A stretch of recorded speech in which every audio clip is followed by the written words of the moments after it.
Everyone that the leadership team that you have at this table is really nationally recognized and respected, and from our national committee man and committee woman Jonathan Barnett and Janelle Fulmer to our chairman Doyle Webb, they have leadership positions at the national level. Give them all a round of applause.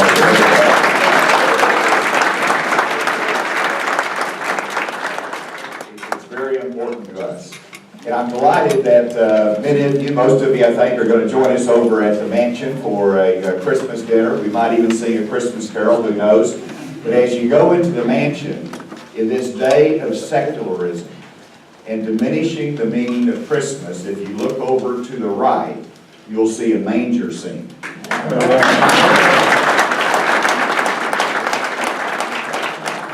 First Lady is just a little bit proud of that.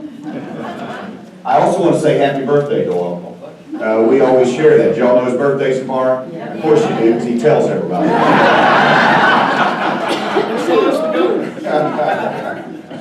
Well, it's been a good week for us, and I'm delighted with the report of Congressman Hill. What a great leader in the financial arena for tax cuts for our veterans that he offers to us in Congress. But I was real pleased with the Senate action with supporting the House on that tax reform bill. I just wanted to tell you this story.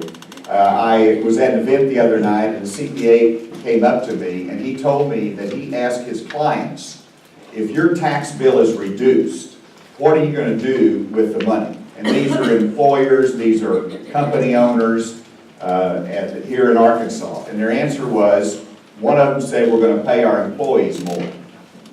And the other one said, we're going to invest and we're going to increase our offices and our number of employees.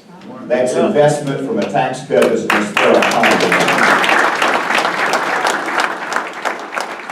So that makes a good week. It's also been a good week, though, because this last week, Planned Parenthood of Arkansas was decertified as a Medicaid provider.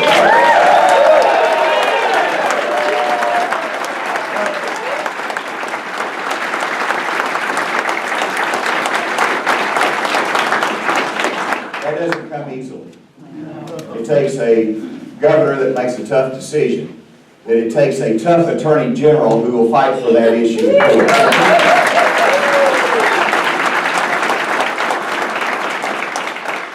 just do all these things that she's got to defend. And she's done it well. And she took that case to the 8th Circuit. And as Jerry Cox Family Counsel pointed out, the 8th Circuit decision could actually set a pattern, not just for Arkansas, but for many different states, in how we handle Planned Parenthood and these issues with Medicaid providers.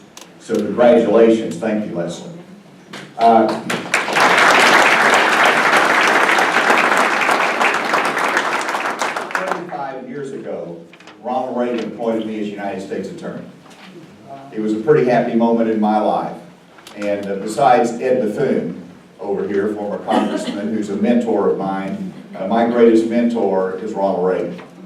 And one thing I observe about him is that he was a consistent conservative. Win or lose, he was in the conservative ranks. And as Doyle Webb pointed out, that's important to us. And so whenever we promised the voters we're going to do a $100 million income tax cut, we did it.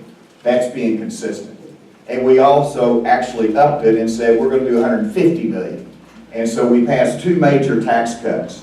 When we promised the voters that we're going to do this novel idea of putting computer science in every high school and mandated at every high school in Arkansas, people rolled their eyebrows. We promised it, we did it, and now we're nationally recognized as leading the nation in computer science education.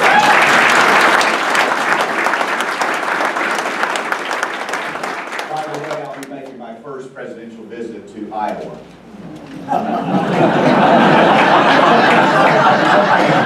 If Tom Cotton said that, everybody would stand up and applaud.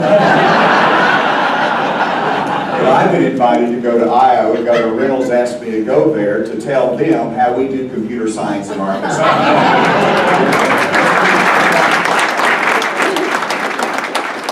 It's also been a good week for me, though, because I look back to what we promised, how we wanted to do things. He said we got to control the size of government.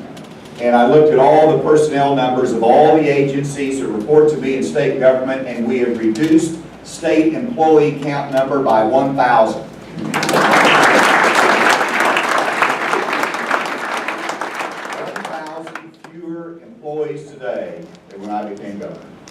That's hard work, that's in the trenches, doing the job of transformation. I'm glad that Doyle mentioned where we are in terms of job creation, because I said I wanted to be the jobs governor.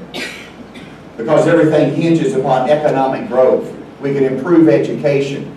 We can make sure that we protect our citizens through public safety initiatives. And so it's all about economic growth. And in the second quarter of this year, the National Economic Analysis came out that Arkansas grew at a GDP growth rate of 3.5%. And what that means is that we grew at a faster rate in Arkansas economically than the nation did. It said that we were